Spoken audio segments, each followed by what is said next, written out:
Podcast with Jenny and Jenny.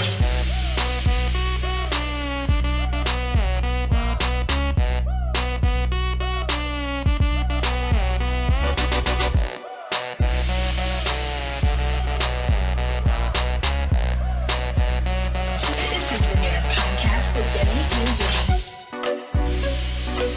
Jenny. Dual set. Heart to heart. Noonas Podcast Podcast. Welcome back to the Noonas Podcast. As always, it's your host, Jenny and Jenny. I'm cold. You look all bundled up. I'm not going to lie. I mean, it is getting to cold season.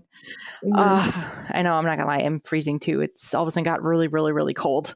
I don't like the fact winter's coming, but it's coming inevitably. As they said in Game of Thrones, winter's coming. Also, as the boys said, apparently. Oh yeah, as the boy said during Kingdom, winter's coming. I'm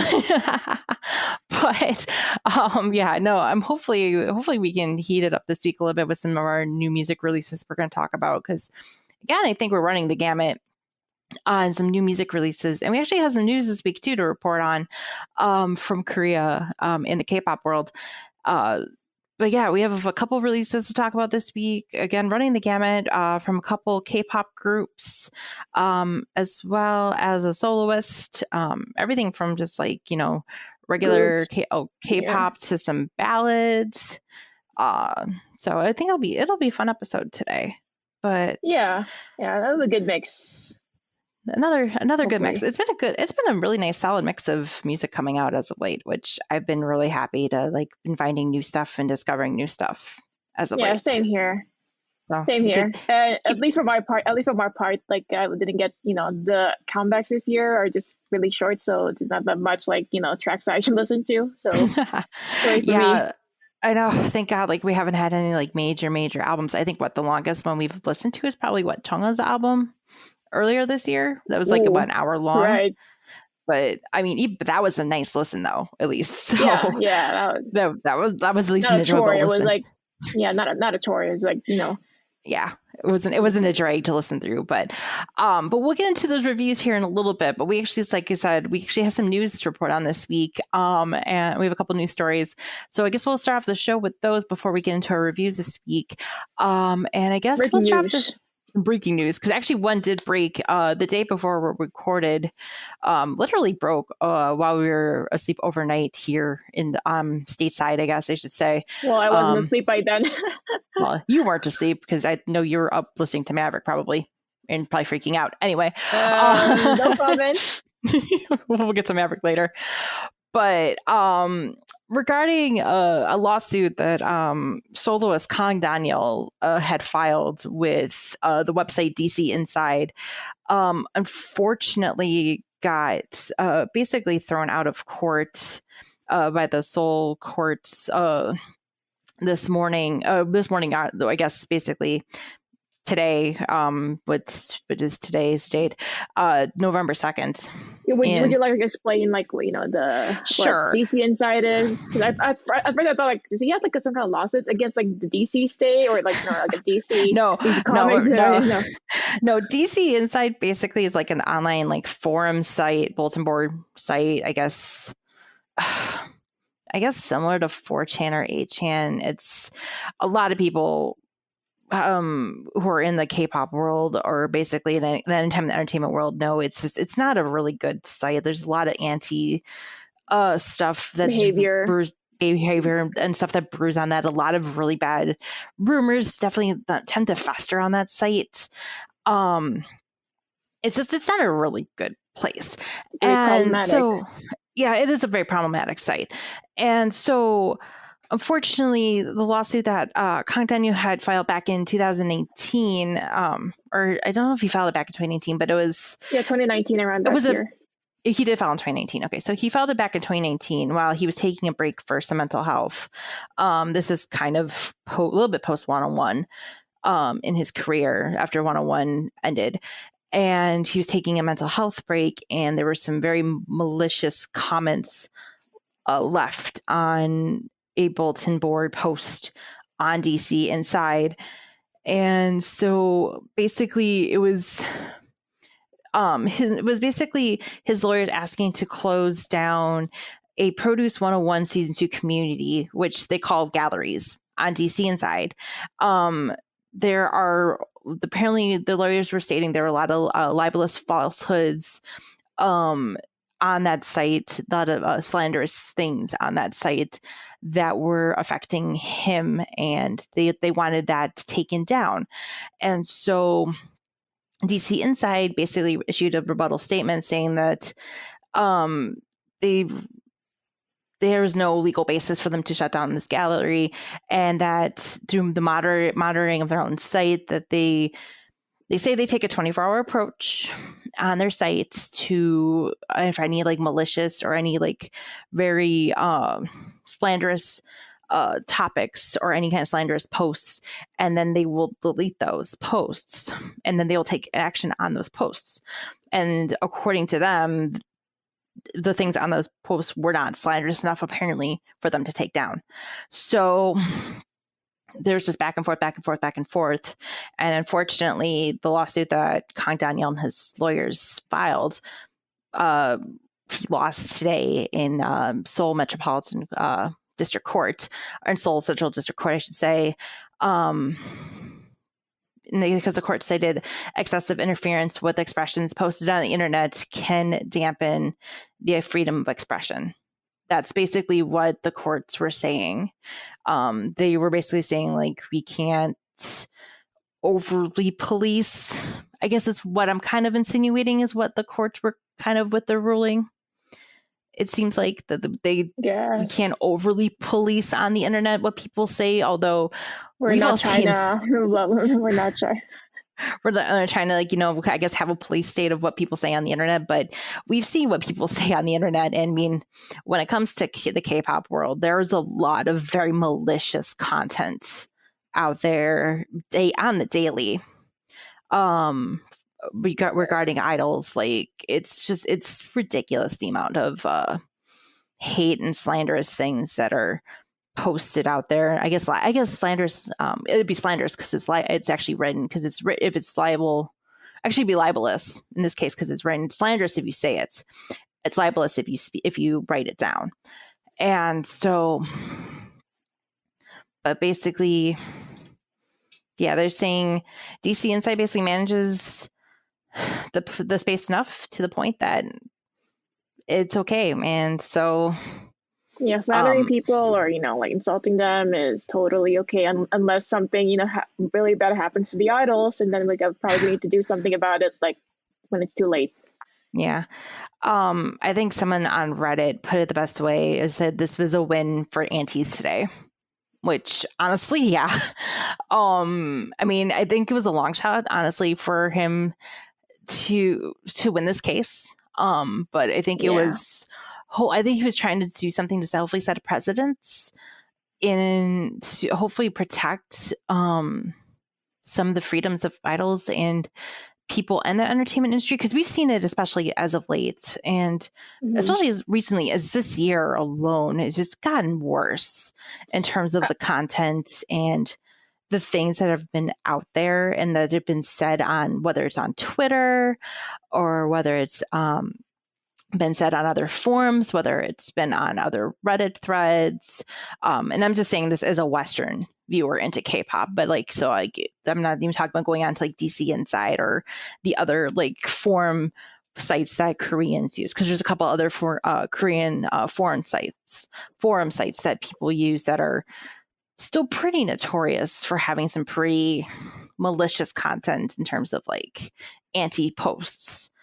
I think I think unless we get, you know, I think, you know, if Kang Daniel's case would, you know, inspire more idols to start, you know, filing lawsuits, and then, you know, until it becomes like too much for the Metropolitan to like, you know, really like consider, okay, like, yeah, I think, you know, since a lot of people, you know, idols are coming after us for, you know, for this, then we probably need to like look into it.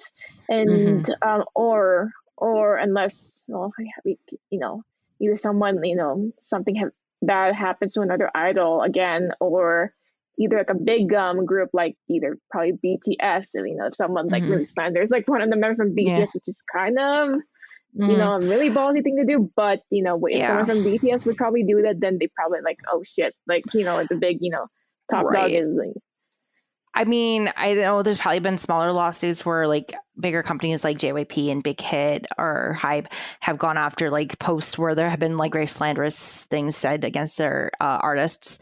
And because I mean, there's regular posts I've seen from the statements come out from idol groups.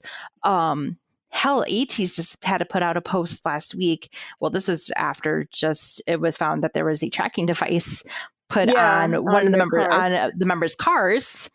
And basically they said we are going to find you and we are going to sue the fuck out of Kill you. you, no kidding. We'll find you. I'm not gonna lie, there No. are 18 coming after that, probably coming after that person, and there's Taken. oh believe me, Yeah. the 18 Twitter was on fire that day. But yeah, I mean, it is the black side of the fandoms of K-pop are really like they're a dark place, and I mean, I definitely stay away from it. But I mean, it's Well, we need unfortunately to there. bring more insight up with like platforms like this. I think would be best to bring more insight to like really bring awareness and see what we can do to stop this. To stop it or to at least curb those habits and those things that are happening, because I mean the saesang culture is really insane. Like a lot of I know we've talked about saesangs, but like the saesang culture is just absolutely insane. Again, saesangs are the basically stalker fans of K-pop idols, and the links that they go through just to find the idols and to like stalk them day to day. Like I said, they literally put a tracking device on on the ATEEZ members' car going from events to back to their personal dorm, so they could have personal private time away from the cameras and everything. How are they supposed to feel safe if they can't feel safe at even their own home? So yeah, it's the dark side is a very scary place, and unfortunately, like I feel like this is a loss, but hopefully, we can start like curbing some of this. I know like there's talks about trying to curb some of this habit, and like I mean, and I guess this isn't any fandom. People talk about this, I guess, in any fandom out there, any kind of nerdy fandom or any kind of big fandom. I mean, there's always the bad fans, and I mean, K-pop fans. I mean, they do get a bad rap because of the actions of those fans Obsessive, who behavior and yeah. I mean, if you think about a K-pop, and the first thing you think of are the obsessive fans, which okay, I'm obsessive to a point, but Yeah. but not I'm to the not point so of stalking, like stalking people. yeah, to stalking people to in that I'm going to get into legal trouble. Like that's something that's that's a big no in my mind. So, and it's just it's infuriating and it's kind of sad, and I feel kind of sad that Kang Daniel, unfortunately, the lawsuit was thrown out and he lost the lawsuit. But I'm hoping we can hopefully get more work and trying to get this kind of talk and this kind of toxicity off the internet, because we've seen how horrible it is, and it just keeps growing and growing and growing. And it's the cancel culture and stuff too, sometimes with it festering with it too, because with antis, they're really good about spreading the seeds of cancel culture. I've never seen it. So but hopefully I don't know how it's transformed, because this is a kind of a darker topic, unfortunately, but starting this to show off a little bit on a sad note, but hopefully we can pick up the pace a little bit in the show today. But I guess we have one other news story to talk about today, and I just found this out as I was just exploring news stories, getting ready for the show today, because this actually also dropped today as well, that the group On and Off, we've talked about it a little bit on the show, and I will say I'm a fan of. I will say I'm a Fuse. They've announced today with actually 2 letters from both of the leaders of the group, because they do have dual leaders between Hojin and JS. They announced that the 5 Korean members of the group are all going to enlist in the military together. come December. So the only member in on and off that who is in Korean is the maknae of the group, Yu, who is of Japanese descent. So he doesn't have to enlist, quite obviously, but Be lonely the other for him though. but it's going to be a very lonely period of time, unfortunately, for him. Maybe he'll do some interesting, some solo Hopefully, I solo hopefully the things. company will like let him allow him to like promote himself while they're gone. Yeah, I hope so. But but it's that both JS and both and Howden left really heartfelt letters to Fuses this morning. To Fuses, just say, hey, like, we there's a little bit of a month left of us before we enlist, but we wanted to do it together because we want to kind of stay together for the longest time as the six of us. And so it's kind of funny, since a lot of people are like looking forward to BTS to like enlist all together, because family strong together. Mhm. It's funny because like on and off, right, the ones be doing it first, like, no, we're gonna do it before BTS does. I know, because everyone's still like kind of speculating, like, what is BTS going to do for their enlistment, because we know it's never really going to be happening. Well, Jin's going to have to enlist by the end of next year. Like, we do have a year yet of BTS before they have to enlist, but at least Jin has to enlist. But On-Off decided they're going to do it together, so they're not going to stagger it out. They're all going to go together and take care of their 18 months of military service. So, and hopefully come back in the middle of 2023 and be able to continue on with their careers. I mean, I think, like I said, they've left off with some really good stuff. I mean, there's stuff that they dropped this year I thought was fantastic. So it's sad to see, especially because I just came Fused this year, so it's sad to see them go off into the military already. But I mean, especially it felt early too. Like, oh, what, already? It's like, wait, how old are they? Like, oh, they're the right age. I know. Now. Ginny was like, wait, how old are they? And I had to check in, like, well, the oldest members of the group, like I said, he was is the maknae of the group, and he's actually a 99 liner.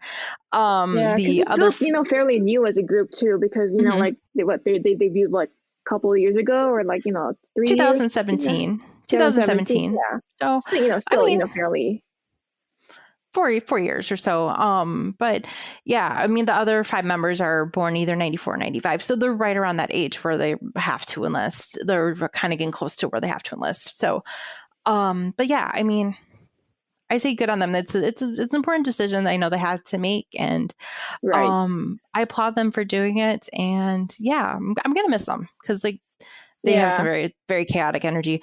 I love watching some of the crack edits are hilarious. I have some people I follow who do crack edits of them, and they're hilarious. But they're just such fun guys. And yeah, like I said, they have had some really, really great music come out this year.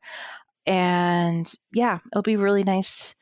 Hopefully they have a very good military service, and hopefully we'll see them come out stronger and better than ever in 2023. And they come out on the other side. So wishing the best of luck for them. So good, big, strong fighting for On and Off. Not enough fighting. Not enough fighting.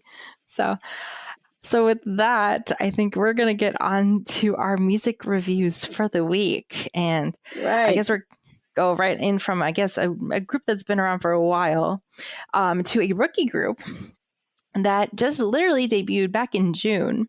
We just did not get to review Epex right before our prolonged hiatus, I should say. But our first review of the week comes from the rookie group Epex from C9 Entertainment, which is the same company that Six is under. And this is their second EP, Bipolar Part 2, Prelude of Love.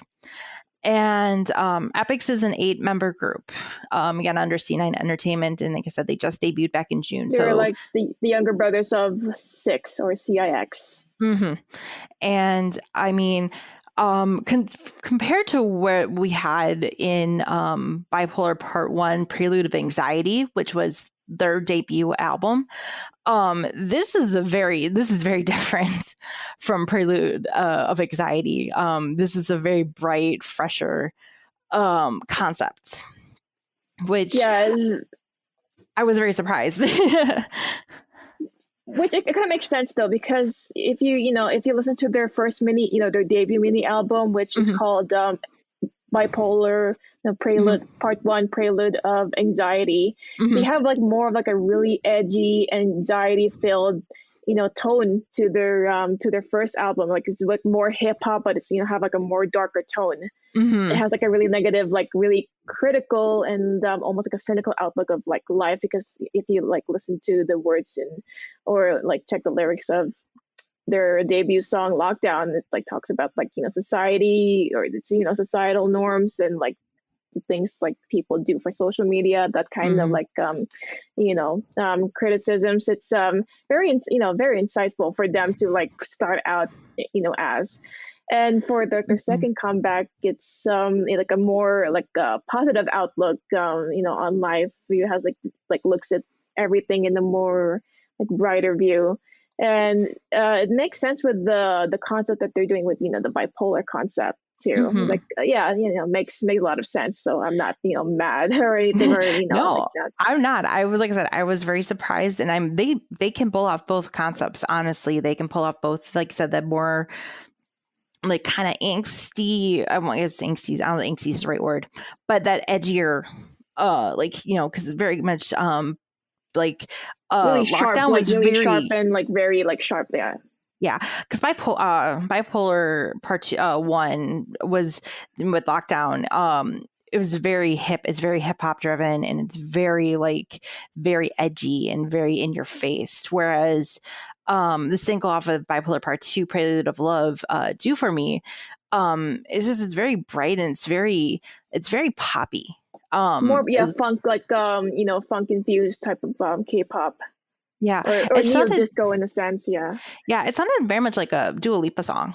Yeah, that's what I was thinking, because I don't know the song, but it's like dun dun dun dun dun dun, dun, yeah, like that. I know. I was trying to, and I was singing it all day. I'm like, what Dua Lipa song is that? And I could not find it. So if someone can point out what Dua Lipa song that is, please point that out for me, because I've been searching all freaking day.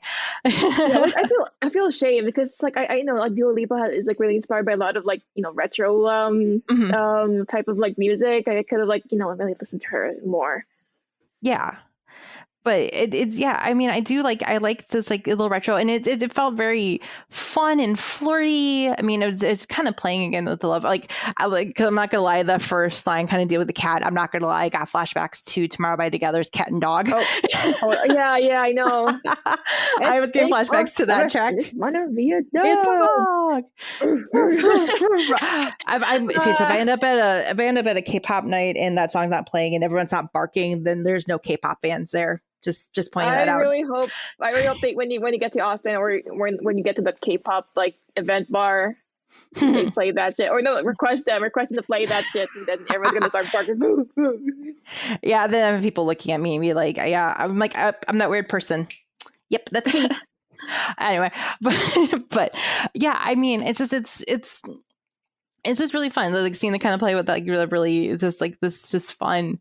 Like, and you could tell, like I could tell, like eventually, like especially between the music videos between Lockdown and For Do For Me, just the growth they've had in the short, almost like probably like 3-4 months between the music videos that they shot them, how much more confidence they have in themselves, because I could tell they really maybe a little bit unsure, a little bit locked down, because you really needed a lot of swagger, I think, for that concept.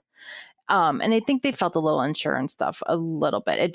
There's a bit of a sense of that, but like I could tell with this concept, like they've felt really confident with it. And I wonder if that just is, them kind of finally getting their feet on the ground, like they finally got their debut out of the way and now they're like in the world of, and finally debuted and now out there and able to hopefully succeed. I mean, I think they're actually doing pretty well considering. I mean, C9 is this relatively small agency, but this is like a mid-level agency, I think, with a pretty decent amount of success. I mean, Six, I think, is still seeing a decent amount of success. And I think Epex is seeing a decent amount of success too, based upon what I've seen with their music video clicks on YouTube. So, and I really do think they garner a look because they have actually, I think they have some good stuff, and they might be a rookie group to really look at coming out of 2021 here. Yeah, also going to consider like who's going to like gain the recognition of like the best rookie for this year. So we were like discussing that, like who Oh yeah, the debut. Our rookie group discussion coming out of for Mama and Melon coming for the end of the year. I know we're really trying to figure out like what rookie groups have come out of this year that's going to be really, really big, because usually it's always somebody out of like a big agency that's gonna win. It's probably going to be in Hyphen, because I think in Hyphen's up for it probably this year. But oh, really? In Hyphen? Oh yeah, I thought they technically won for last year or something. I don't think they qualify because they like literally debuted like 2 weeks before. So I don't even think they were like eligible to even to get voted on, because they like literally debuted 2 weeks before Mama. So but I don't know. Yeah, I really overall I thought the whole album, because like the whole album still plays with that very bright poppy noise, still very it's very pop, and it's not, I won't even say bubblegum pop because it's not super bubblegummy, but a little more pop oriented. Yeah, like I said, neo disco, because of like the guitar strumming and even like the beat too. Yeah. I mean, I really enjoyed I think the last track on the album, Traveler, because I think there's just like this really awesome kind of like emotion in it, with this like the kind of longing and just like almost like the sense of adventure and this like sense to like what the future's going to bring. Yeah, it's kind of with me and like with Mamamoo Travel last year. It kind of had like that same feeling. That same vibe. Yeah. So it just it really makes me excited. Like I said, it really makes me excited to see what's coming next for this group. And I mean, I saw a little bit of their like stuff pre-debut. Like they were doing some variety stuff pre-debut, and yeah, I'm really excited to see where this group is going to go. I really am. Hopefully they'll be able to like provide or bring some more like of their game, and hopefully succeed further. So it's the same thing with 6 too. Because they're really underrated. Yeah, we keep harping on the show. 6 is heckin' underrated. Go check out 6. And go check out Epex. Yeah, they both of them are very, very, very I think, they both have immense talent in both those groups. So, go check out Epex. I think they're going to be a rookie group to really keep an eye on, I think, coming up in the future. I think they're really going to succeed well. So, but should we get into the next album? And we should get into, I think, what's technically our only full album of the week. With Somi's XOXO, which is her first full album. And this is coming from soloist Jeon Somi. Now goes by, I think, by her now for her stage name, by her full stage name, Jeon Somi, who is actually, for those of you, because we haven't talked about Somi on the show before, or I guess we did talk about Somi on the comeback show with Dum Dum, didn't we? Yeah, we talked. Yeah, I talked about how fun the single was for Dum Dum, even though like a lot of criticisms about it. I kind of like grew into it. Yeah, I know this kind of seems to be like, I think, a lot of how I feel with a lot of Somi's music, but I guess a little background on Somi, because we didn't really touch on it when we did the comeback show, because we were again reviewing a ton of music. Somi actually was the overall #1 winner. She was on the first season of Produce 101. So she was in the group IOI. So that's where she got her claim to fame, and so that's how she be able to kind of get out into the world and kind of become a big artist. And from there, she's been kind of all over, just doing doing music, and she's also been doing some like entertainment stuff too, but a lot of stuff has been just doing music. She, after IOI obviously ended in 2017, she was originally signed with JYP when she was part of Produce Season 101, Produce Season 101 Season 1. Produce 101 Season 1. That's not a mouthful. Make the name shorter. Yeah, right. Ugh. Like Girls Planet 999, they don't make these any shorter, I swear to God. After basically that, because she was part of JYP, she left JYP. There was a mutual agreement. They terminated her contract, split ways amicably, and then she actually signed with a independent subsidiary of YG called the Black Label, which so she's kind of signed under there right now. Yeah. And basically releasing music through the Black Label as of late, and so all of her stuff is coming through that. And basically, the Black Label is kind of a joint thing, I think, between R&B singer INT as well as Teddy Park, who produces a lot of Blackpink stuff. No, he's like the producer of YG Entertainment. Basically, yeah. He's like, sorry about the clapping. Sorry, just kind of bug. Yeah, go on. Yes, yes, he's the main. Yeah, he's like basically like the main producer of anything YG, especially if anything Blackpink. It's got Teddy's fingerprints all over it. So yeah, like you could probably hear the sound, and we could like also like discuss about like K-pop producers one of these days. Yeah, definitely. I think we need to do a whole like producer episode of just our Wikipedia, because we have so many producers. Producerpedia. I'm gonna workshop the name. Coming back to that later. Produce. No, we're gonna get it. No,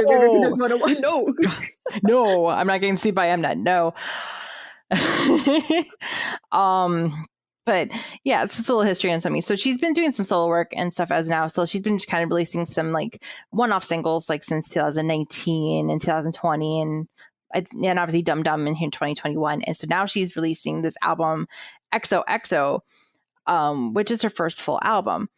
I guess my biggest criticism is that even though we're going there, I'm gonna go in the right way.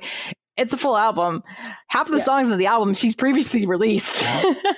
Yeah, no, I mean, I guess we could say the same thing about Chungha, but the difference with Chungha was like she got like a lot of more, B-sides that she can present in her album. Right, like, and we have a lot more songs from her. Right, like it's like she had like I mean like she was releasing all those B-sides as singles that became I guess you'd call them A-sides because they were singles, but she had a ton of B-sides in between because almost like those singles like kind of like cemented like the different sections of her album, while Somi's album here it's like half of it is like we already heard it, and then like the B-sides are like 4, because what were the ones that we've already heard? So birthday song, What You Waiting For, Out of My Head, and Dum Dum. XOXO, and XOXO is the main single now. Yeah. So yeah, I mean half of it's been released previously because Birthday and Out of My Head were released at the same time. What You're Waiting For was released in 2020, and then because Birthday and Out of My Head were released in 2019.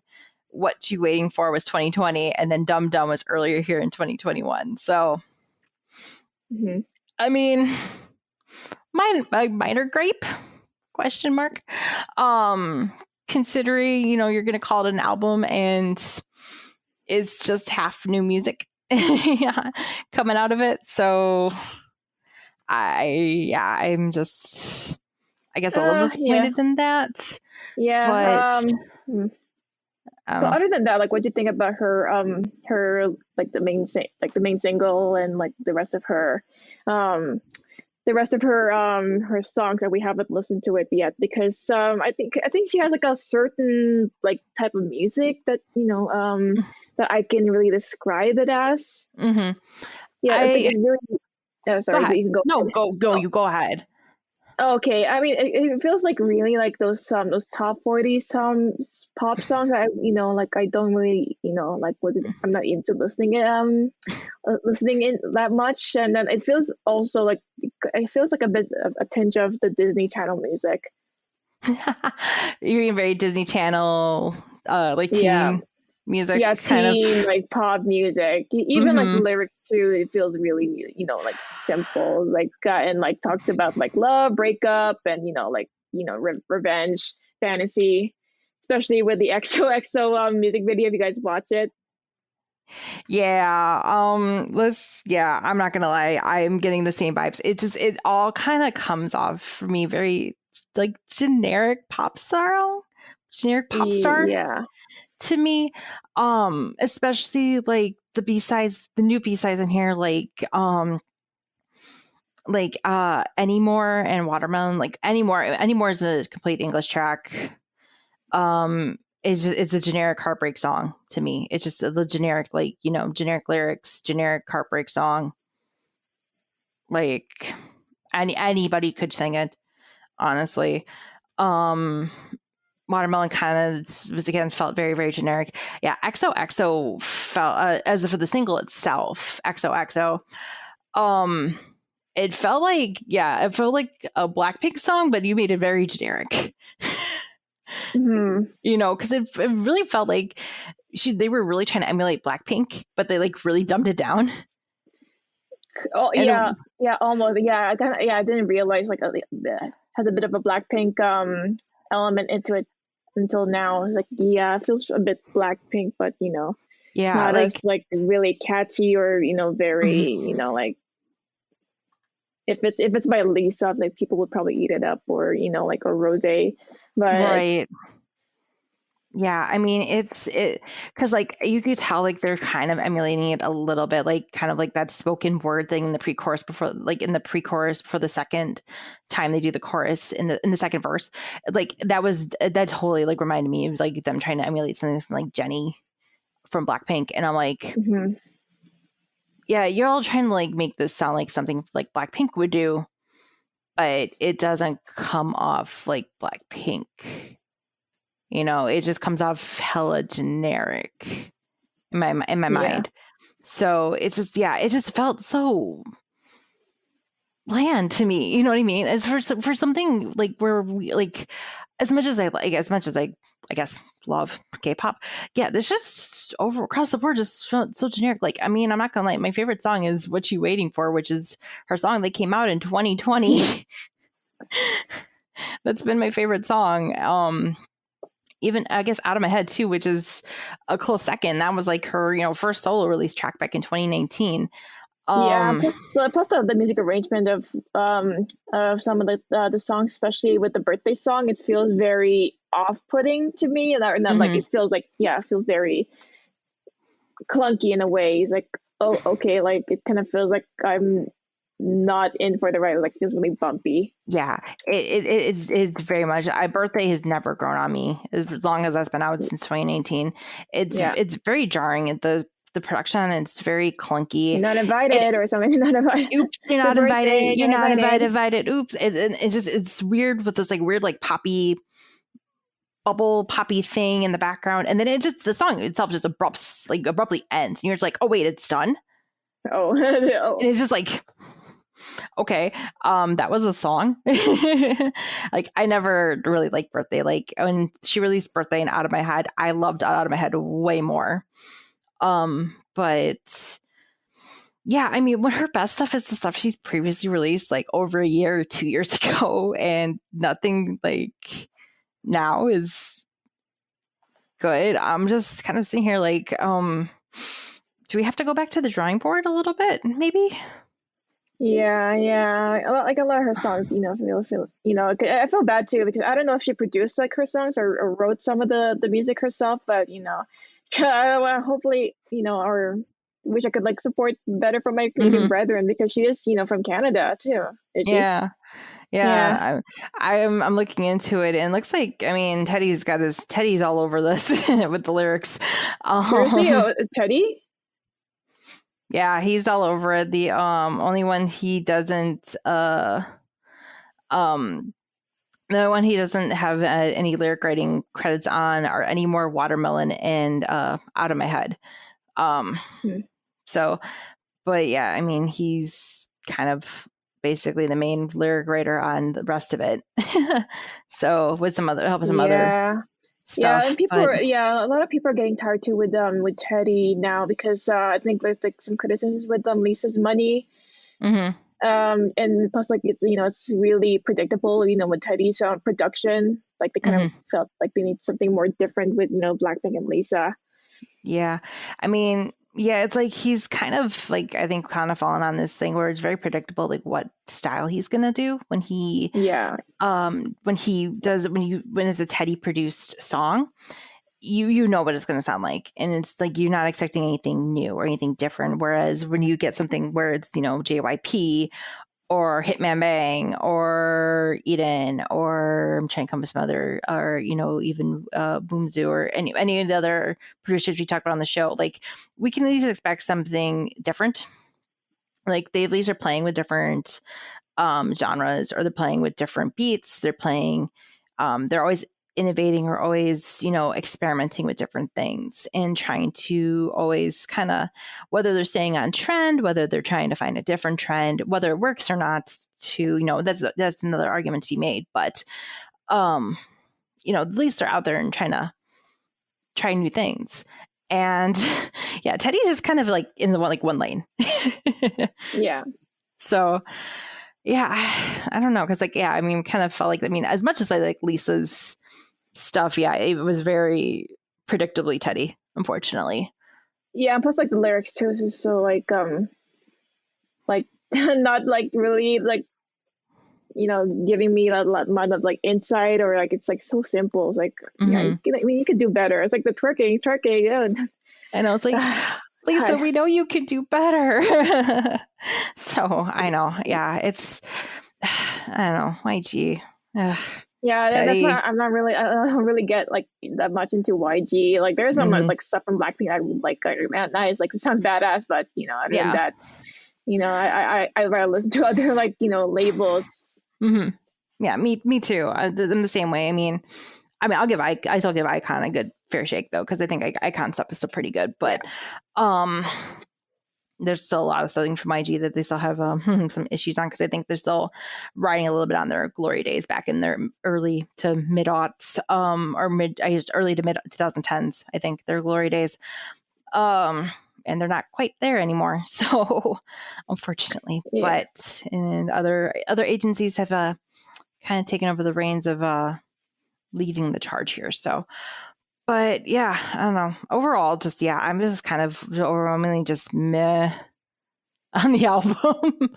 It's just overall meh across the board. Sorry, Somi. I know you're trying to make it out here as a soloist, and I know she's got a pretty devout following in fandom. But I'm just overwhelmingly just like. Yeah, like a lot of like there's no, you know, really big reactions like oh my god, this is amazing, but you know, like we're not part of the crowd. At least they know, at least they're enjoying it though. Like okay, you know, at least you guys you know have something that we don't have, or we don't have like some listening things that we don't have. Yeah, you guys can have your fun poppy songs. Well, we both have what we're going to talk about with our next album, our single album release of the week. Are we going in now? Let's get into it, because let's get into something we both, I think, really, really enjoyed this week. And that is the Boyz with their single album release here with Maverick. It's actually the third single album release. And by single album, I mean, it's only 3 tracks long. So it literally is like, you know, a single album plus 2 B-sides. But which, you know, it's pretty good considering Thrill Ride just literally came out in August.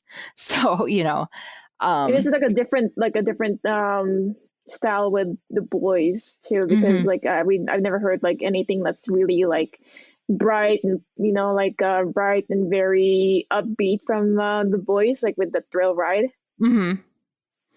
Yeah, I mean, they definitely win. I'm okay. You know what the whole, like, you know, flipping 180 is when you have, because my playlist did this to me today, because I was listening to Maverick. I listened to Maverick, and then it went to Stray Kids Domino, and then it went back to the Boyz with Thrill Ride. I'm like, okay, I'm just having hella whiplash. Thanks, guys. Like all hard, you know, hardcore and like hip hop, and they're like, yep. I'm like, my brain couldn't handle that for like 3 seconds. It was like, what the heck? But yeah, no. I mean, this is going back into the Boyz, kind of going more back into the more EDM sound that they've kind of, I think, played with in like the Chaser, or like in Chaser and reveal, but even harder. Like this goes really hard. You know what I the thing is with me, I listen to it like during, like in dead of the night at 3 a.m. in the morning while my family's asleep. And listening to it the first time, you know what I wanted to do? What did you want to do? Is you just I was so ready to like jump in the window, but just when the beat dropped, it was like Jenny's about to throw herself out the window. Oh my god! Well, actually, we kind of fit. This episode is over. We actually kind of fit, considering the music video. Anyway, I was like screaming like shit. I was like jumping, but I was like jumping quietly. Like, what the shit is this, dude? I was.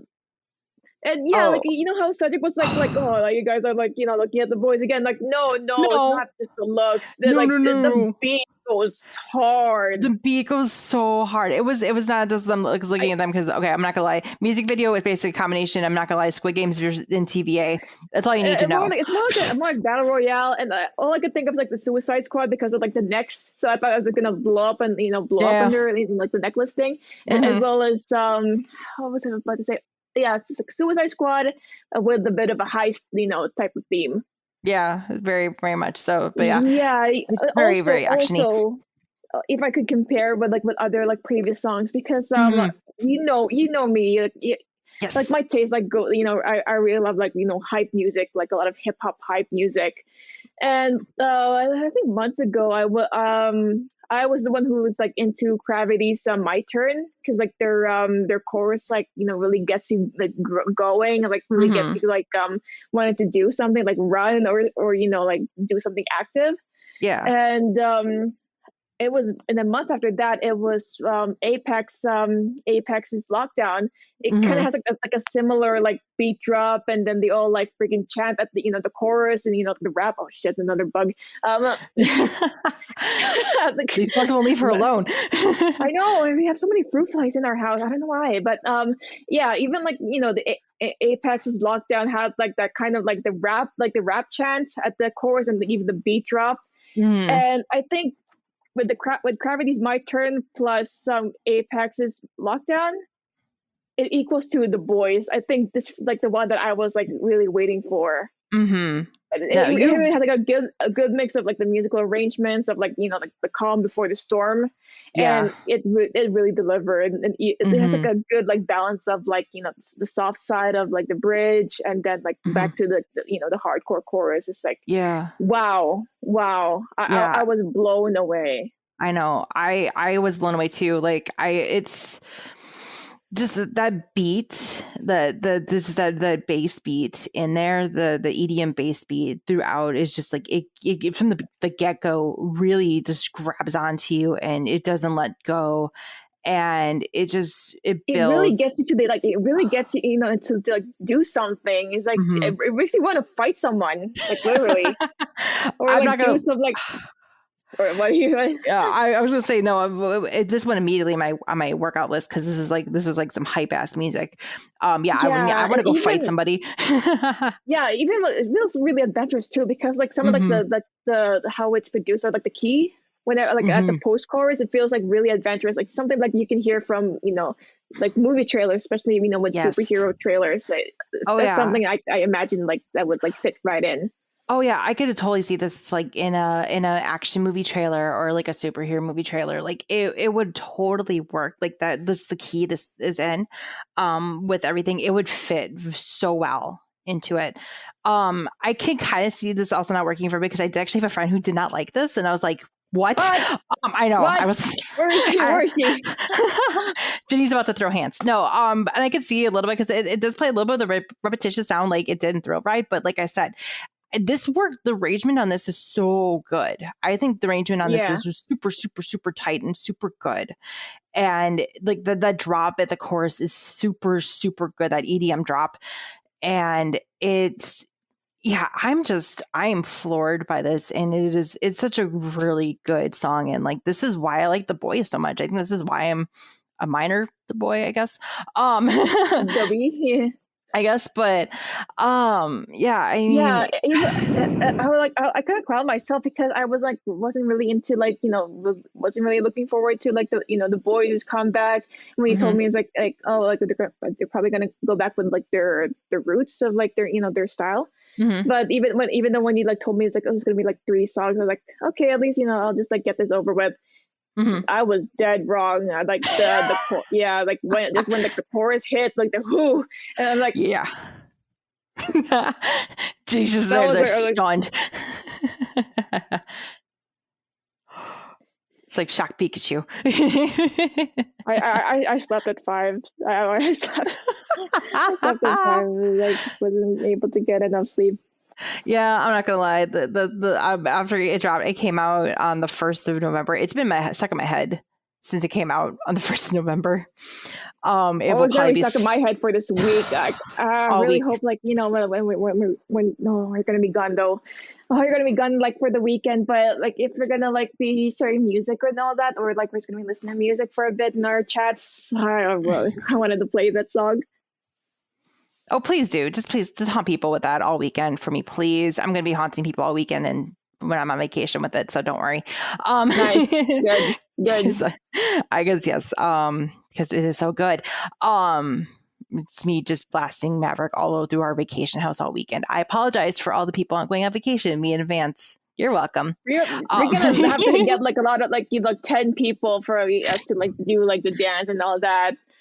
Oh, good thing there's 12 of us going to be in this house this weekend. Not that I could do like the the Maverick dance. Do the Maverick dance. I'm a Maverick. But yeah, though even the other 2 songs on the single album, "Hypnotized" and "Russian Roulette," still kind of play with like this still very the dark action-y. like the dark wave EDM type of like Yeah. thing. It's just something you can hear like in the John Wick movies or some kind of neo noir club, Yes. like thriller music, thriller movies. Mhm. I think I like my second favorite from the 3 would be Russian Roulette. I like how like the 2 B-sides, they feel really minimal in the production because like they really went all out for Maverick, and then like the rest are just like more quiet, but still like heavy dark like EDM mix. Yeah, like they knew like they wanted Maverick to stand out, so they made the other 2 a little bit more subdued, but they still do stand out, and they still fit in this like whole entire flow of like that like like trap EDM like play that they're really good at doing. And yeah, I do agree. Russian Roulette I think is my second favorite on this out of the 3. And yeah, just like I like just how it plays up. I mean, yeah, we've had another song called Russian Roulette in Kpop. Looking at your Red Velvet. Yeah. But I like this. I like this Russian Roulette a lot. Like I kind of like it. It's got a sinister take to it, especially with some of the whispers and stuff. The whisper lines in there throughout, and it's just oh yeah, like this is really I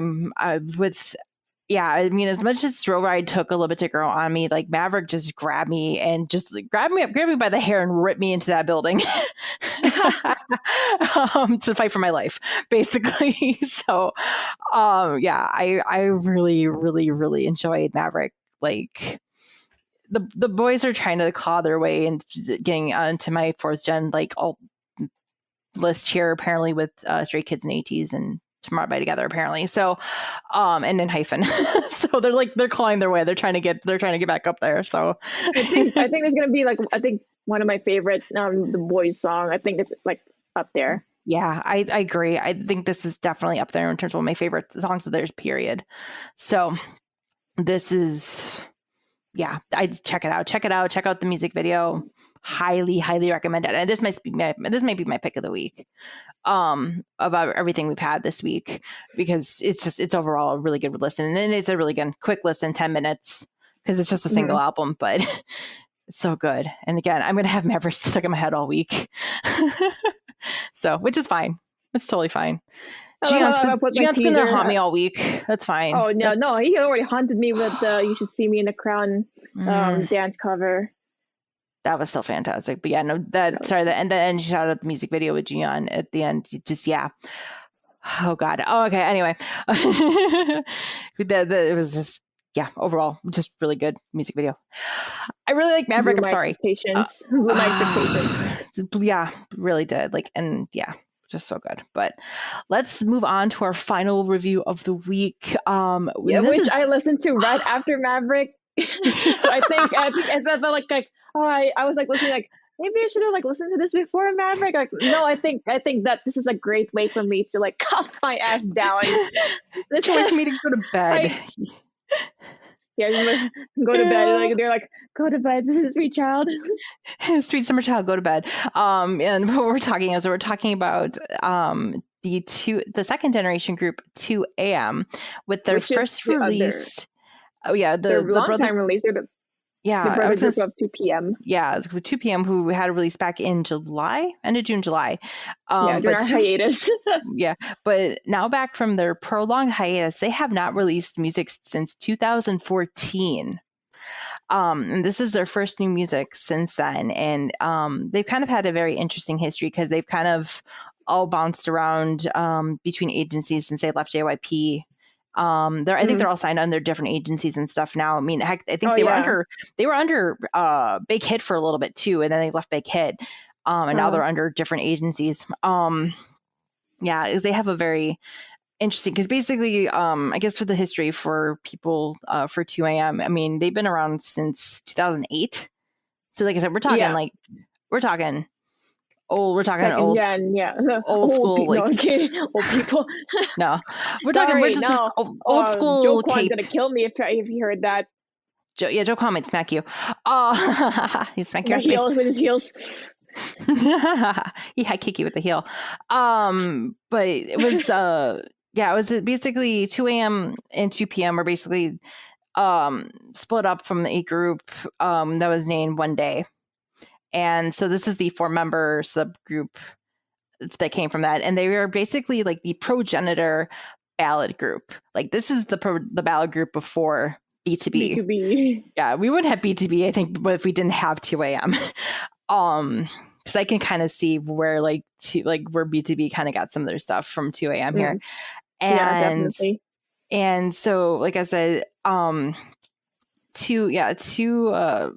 is they released music like from 2008 through 2014. They were at JYP for a little bit. And then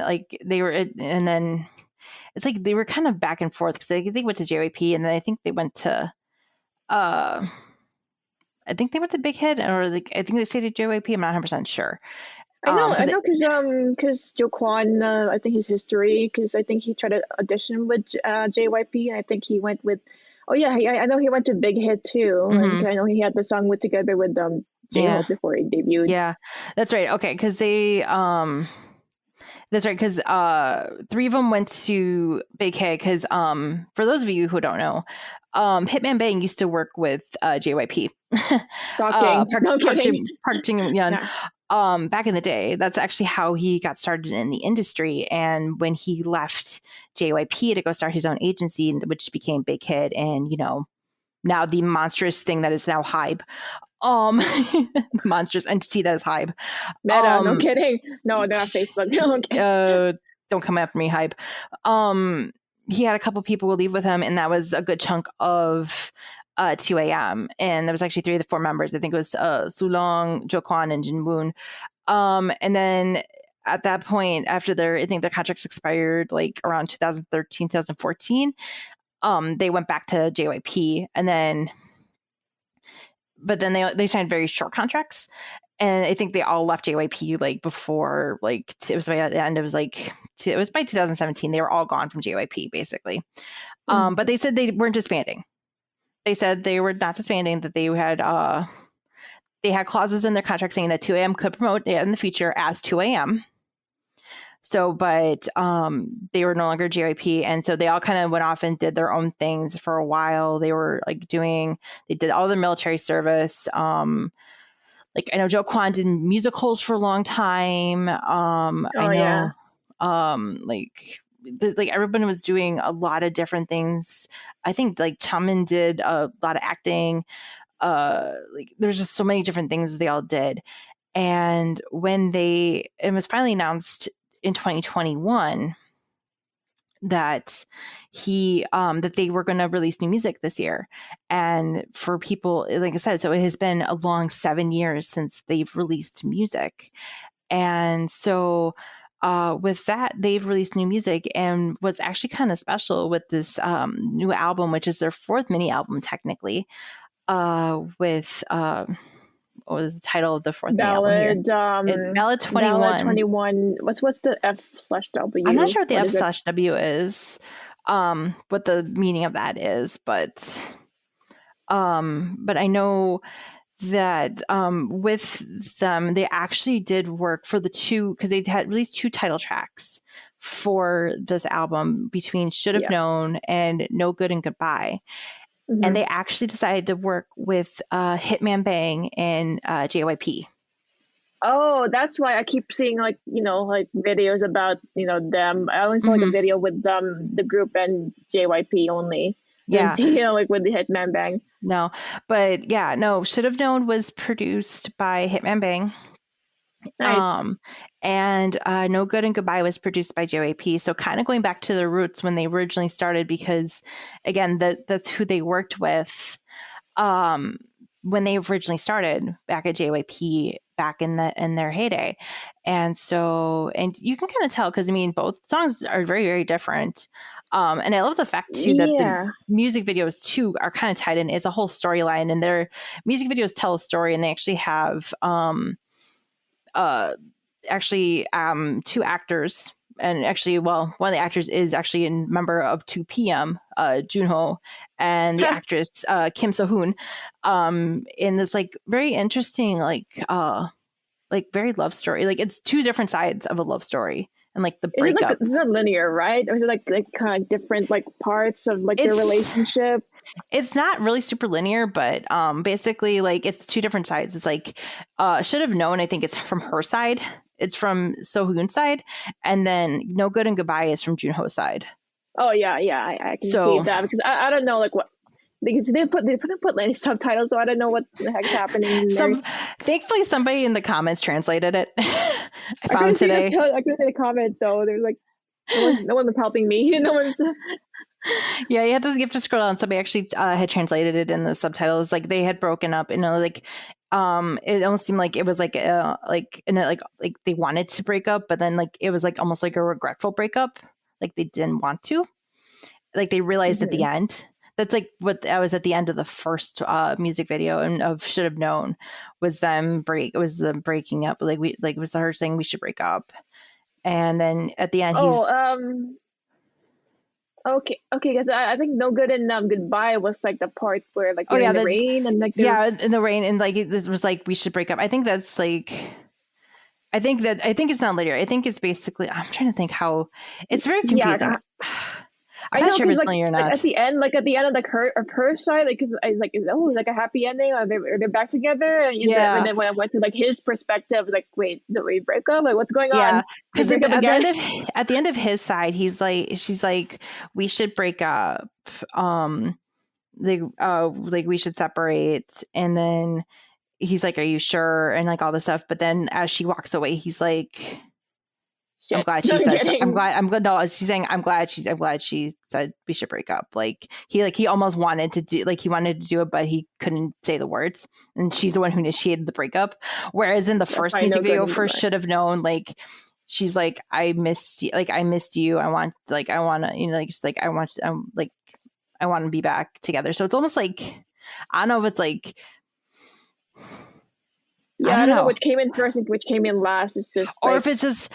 They're like 2 of them like thinking of like what they wanted in the relationship. Like if she wanted to get back with him and he didn't want to get back with her. You know what I mean? They can big drain thoughts. But anyway. But K-drama. This isn't K-drama shit.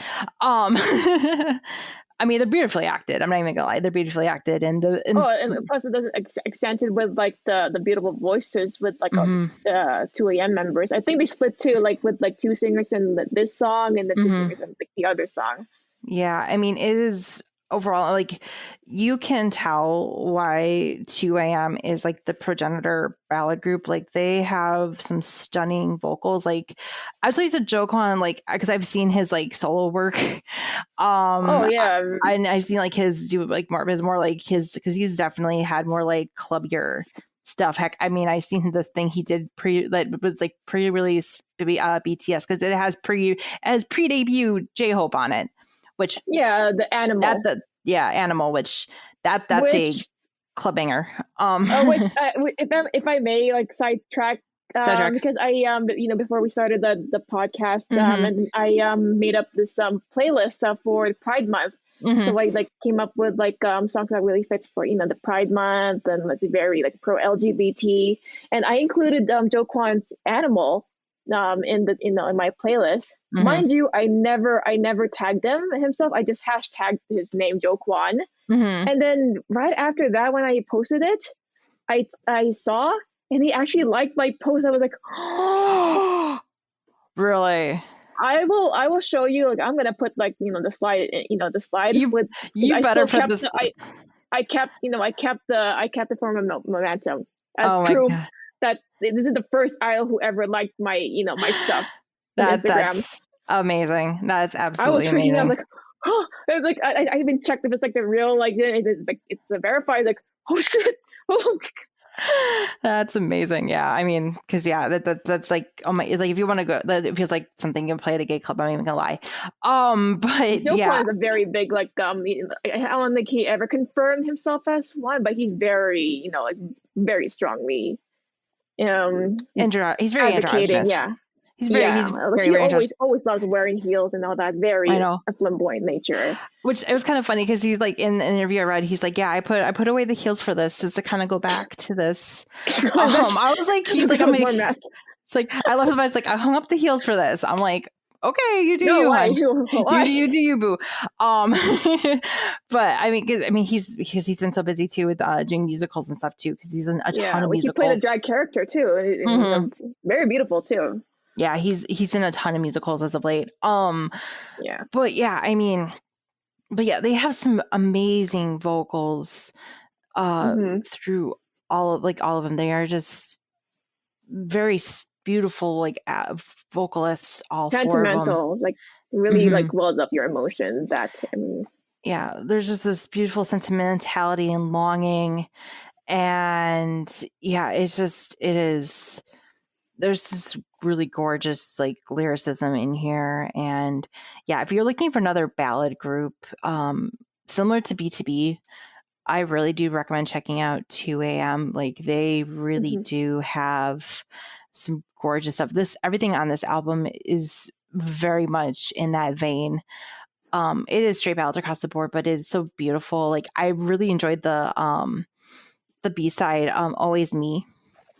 Oh yeah, I think that's my favorite. I think Always Me is my favorite, and I also enjoy or appreciate I Can't and Propose. Yeah, I really like Propose. I think that had some really beautiful vocal harmonies on it. It feels like it's like a narrative too, because I feel like Propose is like makes me feel like, oh, they actually probably got back together and they're probably engaged now.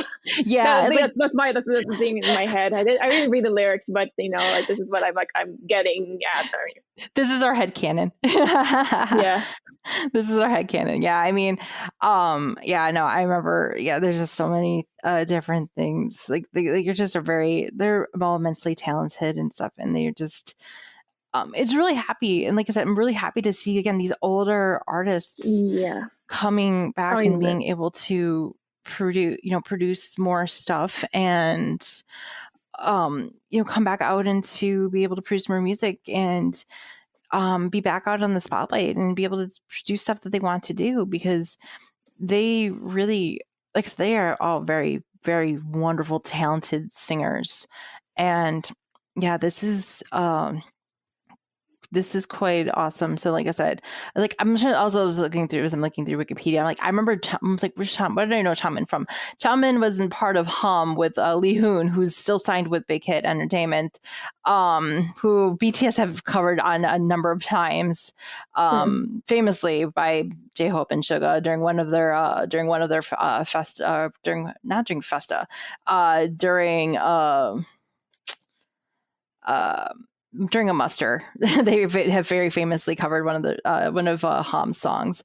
It is quite a hilarious cover. You should go check out that from Big Hit. But yeah, they've, like I said, there's just been, like I said, there's yeah, I'm just happy to see, again, these older idols being able to come back out here and being able to still do what they want to do and still sing and be able to continue their careers even into their Yeah. 30s, and And which at most least, of them are in their 30s. So yeah, and like still they still have, like they have a good relationship with each other, and I think that like they didn't separate on like bitter terms.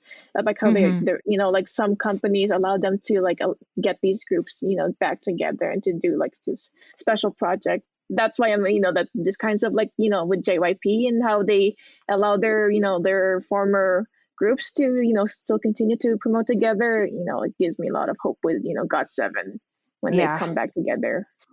yeah, exactly. I agree with that too. So, but yeah, it is yeah, I'm really, really excited to see just what comes forward if they're able to do more, because like I said, I think this is just a really beautiful ballad album, and it was just really nice to see them showcase something new. Yeah, There's just something different that we don't normally get to see in K-pop. Yeah, So and anyone who's like a big fan of ballad, like soul ballad pop songs, hopefully you'll be able to enjoy this. yeah, like I said, if you like B2B, if you remember any of our recommendations from B2B, I think you'll really, really enjoy 2AM. So, but yeah, I mean, like I said, again, this week just ran across the whole entire gamut of music again. Just everything from ballad to pop to hard hitting EDM. Still looking at you, Maverick. God, that song's not going to be out of my head all week. It's got to be, but not in a bad way though. But no, it's just no, again, not really like That's probably my highlight of like this week. For real, mine too.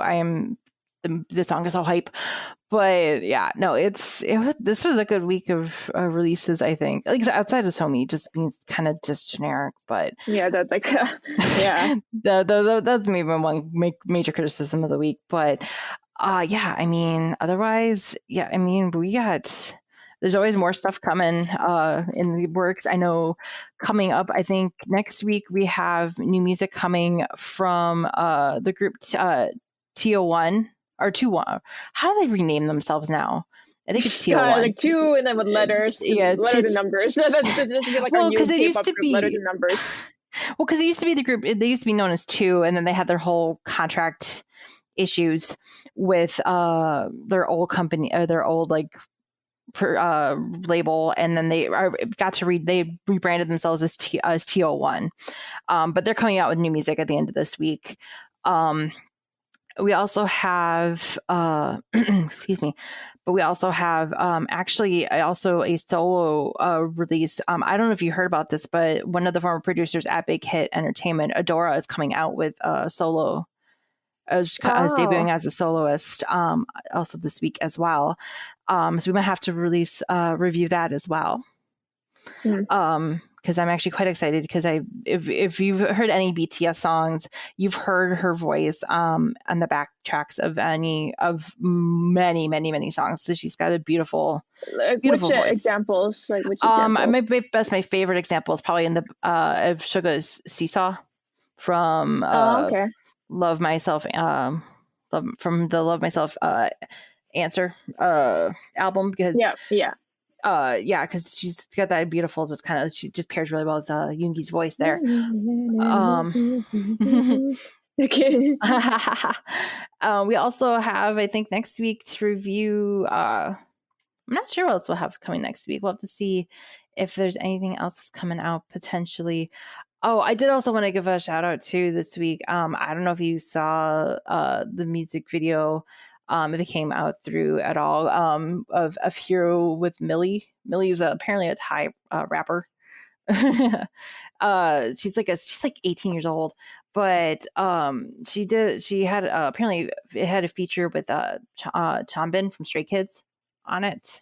Oh, I'm gonna have to send it to you. It is so good. Yeah, sure. Yeah, so good. Also, I'm not gonna lie, this like 18-year-old can like flipping rap like ridiculous. Holy crap. I should probably see it. I am floored. But yeah, no, we'll see what else is coming out, I guess, coming next week. But I know those are probably the two I'm looking at for next week at least to review. But if there's any more, we'll let you guys know. But I guess with that, do you have anything you want to plug, Jenny? Yeah, for sure. You can find me on Facebook at Ginny Liano. So that's GINNYLEANO. And you can also check out my design pages. So on Facebook at Ginny Liano Designs, Instagram at Ginny Designs, and hopefully you'll be able to find my other like personal links and from like my pages. And back to you, Jenny. And you can find me, Jenny. You can find me over on Facebook, facebook.com/Jenny Matasek. That's Jenny with an I, Matasek. You can find me also over on Instagram and on Twitter at Chaos Bulldog. You can also find the Noonas podcast show pages over on Instagram and on Twitter at Noonas_podcast. You can also find this Spotify playlist for all of our shows under those links, those show links. Just click under those handles and you'll be taken off to our Spotify playlists. You can also check out the back catalog of our episodes over on SoundCloud, soundcloud.com/Noonas podcast. All one word. And you can also check out back catalog of our shows with videos. So you can see all the beautiful artwork that Jenny usually puts up every week for us as well to get some visual aids for the show. You can check that out over on our brand new spanking Facebook page. Just check out facebook.com. Just search for the Noonas podcast over there and we'll hopefully get you a link here soon. I'm trying to still figure out links and shit over on Facebook. You need to like also like put like Facebook and even YouTube links for our for the slideshow too. Yeah, maybe eventually get over to YouTube. I don't know. YouTube's a scary place. I know. YouTube is scary. Y'all don't know what the hell you're talking about, which it's most days. I don't know what the hell I'm talking about. So thanks. Yeah. Again, thanks for watching still. Thanks for watching. Thanks for giving me a click though. But yeah, no, this is been an episode. This has been, I guess, the Noonas podcast. I don't know what I'm saying anymore. Oh god! Oh no! Maverick, Jenny. Maverick stuck in my head. I'm Maverick. God damn it! It really stuck in my head. Oh, fighting guys! Yeah, this is that again. No, I'm not. I'm not. Yay! We're doing that. We're doing. No, we're not doing that. No, we're not doing that. Yes, no, we are. No, we're not. No, I'm not making that my outro forever. No. So I'm gonna go out with a fighting. I swear. Fighting.